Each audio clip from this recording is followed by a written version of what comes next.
안녕하세요. 코인 알려주는 형 코인형입니다. 오늘은 코인의 가장 유명한 코인들을 제대로 알아보는 시간을 가질 건데요. 바로 비트코인과 이더리움 그리고 알트코인 이렇게 세 가지를 정리해서 알려드리며 분석해보는 시간을 가져보겠습니다.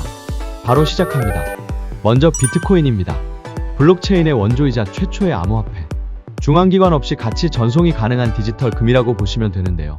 기술적 특징으로는 총 발행량 2100만 개로 한정된 디지털 자산이며 작업증명 기반으로 운영되고 채굴을 통해 보안이 유지됩니다.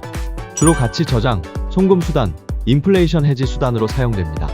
ETF 유입 현황 2025년 7월 기준. 최근 5일 연속 유출, 그러나 여전히 강한 펀더멘탈입니다. 전체 ETF 유입 누적 약 150억 달러 이상입니다. 기관 보유 및 수급 의미입니다.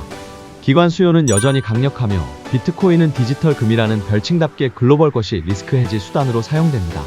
특히 ETF 승인 이후 미국 내 IRA 연금 계좌를 통해 장기 자금이 유입되는 중입니다. 블랙록 마이클 세일러 전략. 현재까지 129만 7,325개의 비트코인이 기관에 의해 매집된 전체 비트코인 공급량의 약 6.18%입니다. 마이크로 스트래티지 마이클 세일러가 이끄는 비트코인 최대 보유 기업. 장기 보유 전략과 추가 매입을 지속적으로 진행 중입니다. 블랙록 블랙록. 세계 최대 자산운용사 비트코인 ETF 출시에 이어 포트폴리오 상에서 BTC를 장기 자산군으로 포함하는 움직임. 기관 투자자 유입을 위한 기반 제공됩니다. 개인적인 의견. 코인 투자를 몇 년을 했지만 결국 갖고 있는 비트코인이 단 한 개도 없을 정도로 비트코인은 영향력과 파워도 크며 한 개 가격이 무시 못할 정도로 어마어마하기 때문이죠. 다음은 바로 이더리움입니다. 이더리움은 스마트 계약 스마트 컨트랙트를 구현한 최초의 블록체인 플랫폼. NFT, 디파이드 피, DAO, 게임파이 거미피 등 웹3 생태계의 핵심 인프라 역할을 하고 있습니다. 기술적 특징. 2022년 머지를 통해 친환경 합의 방식인 Proof of Stake 팟으로 전환되었습니다. 이더리움 네트워크에서의 모든 수수료 가스는 ETH로 지불됩니다. 에리 생태계 확장 아비트럼, 옵티미즘, 베이스 등으로 처리 속도 개선과 확장성 확보됩니다. ETF 유입 현황 2025년 7월 기준. 13일 연속 자금 유입 중입니다. 7월 21일 하루에만 약 2.97억 달러 유입 사상 최대 기록됩니다. 2025년 전체 누적 유입 금액 83억 달러 이상입니다. 기관 보유 현황 2025년 기준. 샤플링크 게이밍 SBT 36.08만 ETH 보유 약 13.3억 달러 무려 104.69% 증가. 현재 가장 많은 ETH 보유 기관. Bitmain Emergent Tech BMNR 30.07만 ETH 보유 플러스 84.29%. 이더리움 재단 23.85만 ETH 보유 마이너스 8.06% 감소. 의미로는 ETF 유입뿐 아니라 실제 기업의 직접적인 ETH 매수도 가속화되고 있습니다. 특히 샤플링크 및 빅마인 같은 중소기관의 공격적인 매집은 기관의 분산 투자 확대 흐름을 의미됩니다. 요약, 이더리움은 단순한 암호화폐가 아니라 미래 디지털 인프라의 표준으로 자리 잡고 있습니다. 실사용 기반, 강력한 생태계 확장성, 그리고 기관의 매집세까지 고려하면 비트코인보다 더 성장 지향적 자산으로 분류되고 있습니다. 개인적인 의견으로는 그동안 비트코인이 기관 매수로 인해 하락해도 쉽게 회복하고 이전처럼 큰 하락폭이 없었는데 이제 이더리움이 그 차례가 다가오지 않았나 감히 예상해봅니다. 다음은 알트코인입니다. 알트코인 카테고리를 정리해보았는데요. 첫 번째는 밈입니다. 유행에 아주 민감한 밈인데요. 유행성 커뮤니티 기반, 변동성이 큽니다. DOG, PNG, BONK 등이 있습니다. 두 번째는 AI 기술 및 인프라 SAHARA, NEWT, AGIX 등이 있습니다.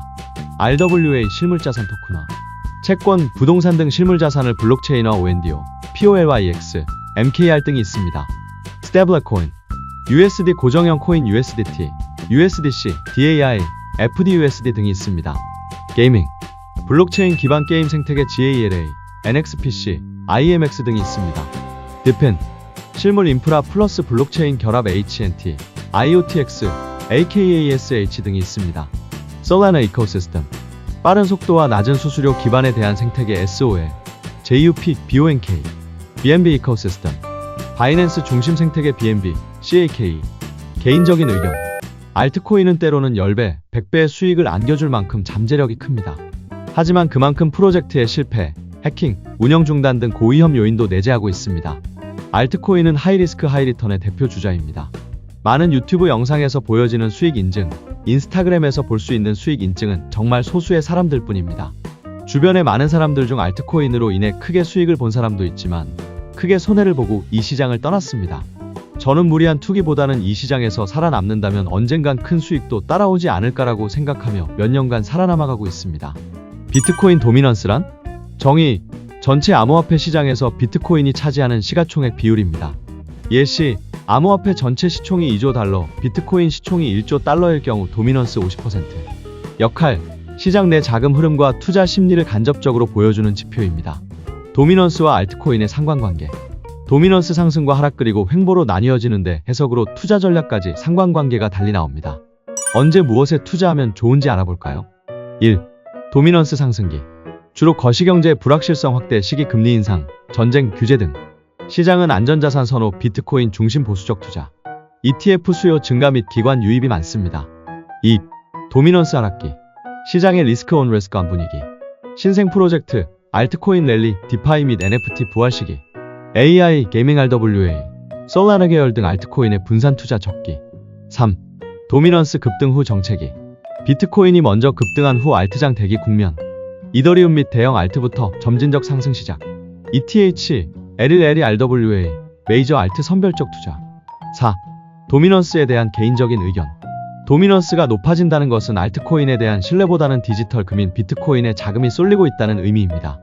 반대로 도미넌스가 하락한다는 것은 시장이 다시 성장과 수익률에 주목하고 있다는 신호라고 생각합니다.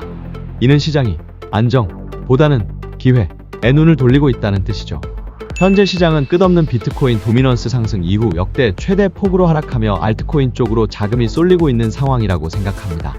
투자 전략을 짤 때 도미넌스의 방향성과 알트코인의 테마 흐름을 함께 고려한다면 훨씬 더 정교한 포트폴리오 설계가 가능하다고 생각됩니다.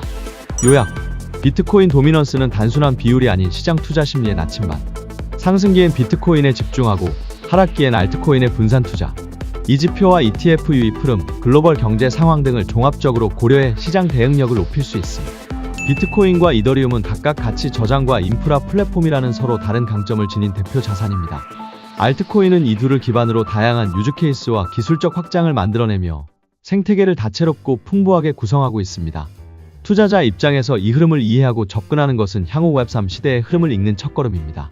자, 오늘은 코인 시장의 가장 대표적인 코인들을 알아보았는데요. 코인을 하지 않더라도 비트코인과 이더리움은 알고 있을 정도로 너무 유명한 코인들이지만 실상은 우리 중에 제대로 알고 투자하는 사람은 10%밖에 되지 않는다고 합니다. 본인 돈을 지키려면 어디에 투자하는지 공부하고 투자하는 게 좋겠죠. 그동안 배웠던 것들도 나오고 새로 배우는 것들도 많이 나왔습니다. 혹시 추가로 궁금한 점이 있으시면 댓글로 말씀 부탁드리며 오늘 수업이 투자에 도움이 되시길 바랍니다.